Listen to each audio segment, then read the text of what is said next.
Hey everyone, hope you're all doing well. I'm Crafty back in Orville City. I need to start this video off with a confession that I have a building back there that you can see. I lost a good 3/4 of the video of me building it. I had this whole intro where I was explaining about how I've been recording and how I was going to change it. Maybe it's a good job I lost that because I don't know if I am going to change it still. But that whole explanation and then the building of the outside and some of the interior of that building back there is all gone. I do have obviously the last part of the video that I recorded recently still. So I'll show you all that later on in the video. First of all, to lengthen this video a bit, I'm just going to do a quick few time lapses of what I've been doing in terms of just city maintenance. So I have a few quick time lapses that I'll show you in a second. Basically just between videos, I'm going to be doing a lot of terraforming stuff that I don't think will be fun to do on video. I have just been placing chunks of land just to try and, because I don't want the whole city to be just flat. So I have a lot of time lapses of me just basically doing a bit of maintenance.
Right, just a quick explanation as to what you saw there in them time lapses. Obviously, I have started trying to dig out the river. It's a long, wide river for a while because I want the city to be quite big and as realistic as possible.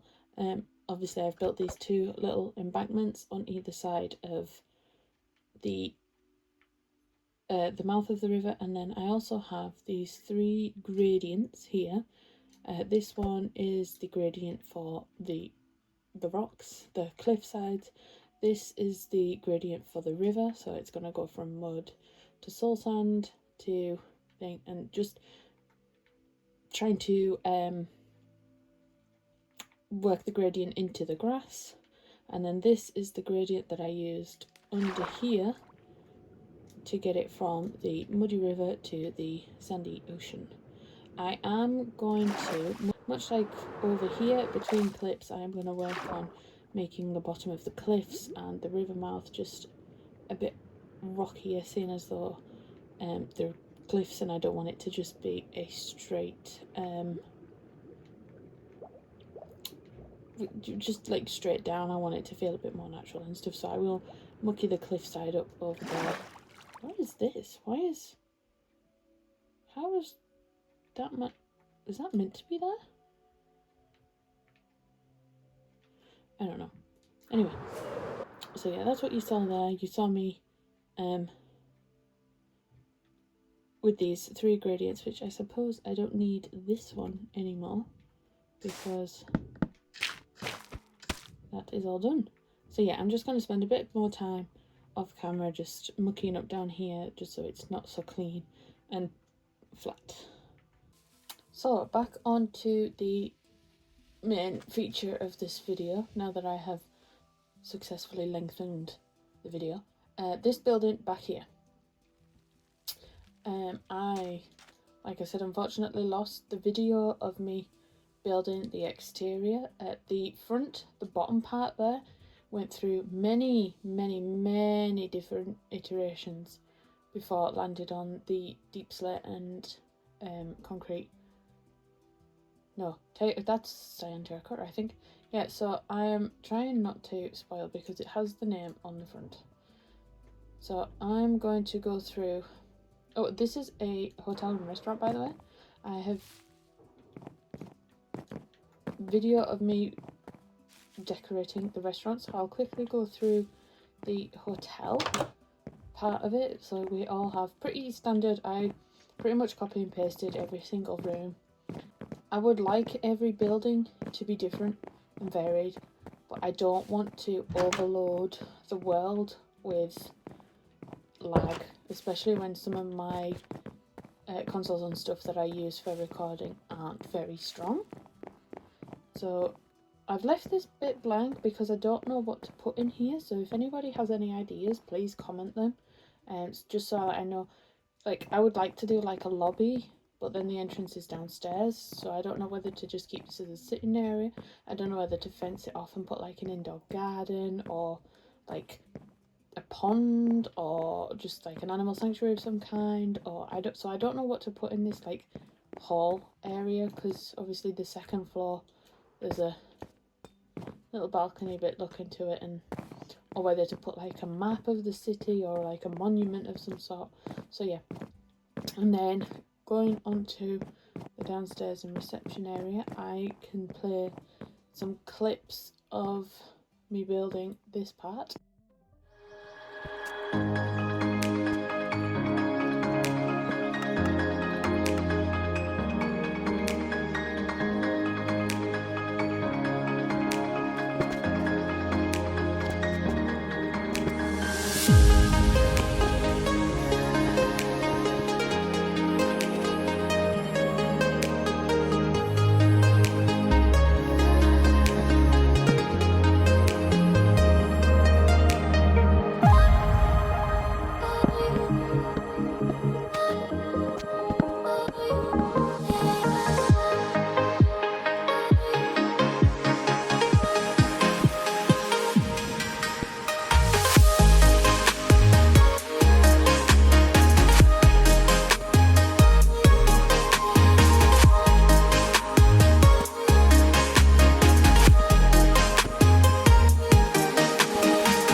we're back outside for the main event, if you will. I was talking to my sister Libby. Many of you know Libby. She's been in a lot of my videos. And we were wondering, well, I was talking about whether I wanted the names of the businesses in my city to be like Minecraft puns, or like the same to the real life one, or just something different entirely. So I'm gonna try and do as many punny names as possible, because Libby came up with a great idea. Now this building here is inspired by the popular UK business, well, franchise, if you will, I guess, Wetherspoons. Gotta love a good old spoons. So Libby came up with the idea of calling it Wetherspoons. So the inside of the restaurant has like wither theming, which, by the way, I did not know soul soil spawned the wither. I have a clip where I accidentally spawned the wither.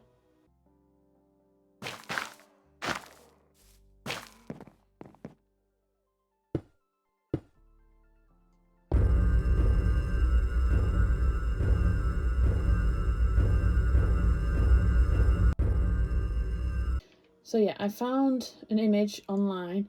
There was no artist thing like linked to it, but I found an image online with this wither banner, and then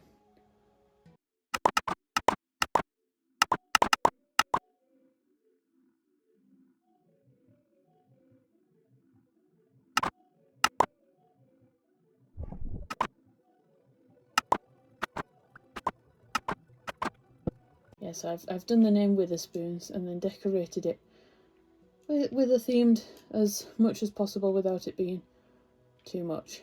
And then a few other details I want to quickly talk about. I added some more buildings just to sort of, I need to fix this. Right. I added a couple more buildings just so it all felt integrated into this. I also added some plumes of smoke made out of light grey stained glass panes, and white glass panes. And then just trying to add as much life as possible. I've got the back of the restaurant because some of them have like outdoor bits in the back, and then I've got an exterior to the kitchen. Somebody's brought their motorbike to work, just some bins, your standard kitchen. So you just sort of go out to take your rubbish out at the end of the night.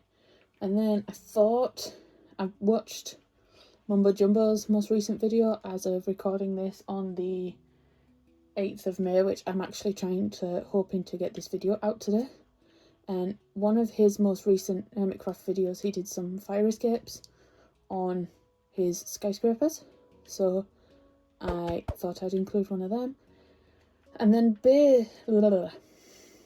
seeing as this promenade / boulevard is supposed to be slightly inspired by Blackpool, I decided to completely redo the bottom floor of this house, this end house, into like one of those souvenir-y tit-tat sort of shops that's just got loads of random junk that, you know, people buy to say, I went here. And then obviously, whoops, you go upstairs to the house of whoever lives here. So yeah, that is, how do I get out? There we are. So yeah, that's the latest addition to the Auravale city. I have an idea of something to put on the beach, but apart from that, the beach is looking pretty bare. So if any of you have any other ideas of things to put on the beach, please let me know in the comments. I really love these smoke plumes. It's just sort of brought some life to the city, and I'm really Really liking it so far. But yes, thank you guys for watching the next installment of Let's Build a City. I hope you all enjoyed watching me build a city, and I hope I can see you all in another video. Bye!